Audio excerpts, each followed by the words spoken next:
پر مرا ہوا جانور اور بہتا لہو اور سور کا گوشت اور جس چیز پر اللہ کے سوا کسی اور کا نام پکارا جائے اور جو جانور گلا گھٹ کر مر جائے اور جو چوٹ لگ کر مر جائے اور جو گر کر مر جائے اور جو سینگ لگ کر مر جائے، یہ سب حرام ہے۔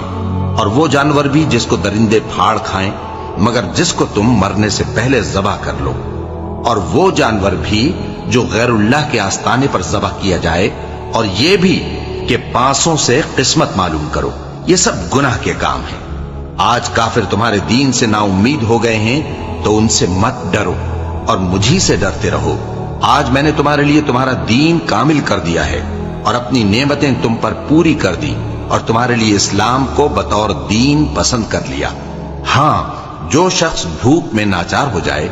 بشرطے کہ گناہ کی طرف مائل نہ ہو تو اللہ بخشنے والا ہے، بڑا مہربان ہے۔ اے نبی، تم سے پوچھتے ہیں کہ کون کون سی چیزیں ان کے لیے حلال ہیں۔ ان سے کہہ دو کہ سب پاکیزہ چیزیں تم کو حلال ہیں، اور وہ شکار بھی حلال ہے جو تمہارے لیے ان شکاری جانوروں نے پکڑا ہو جن کو تم نے سدھا رکھا ہو، اور جس طریق سے اللہ نے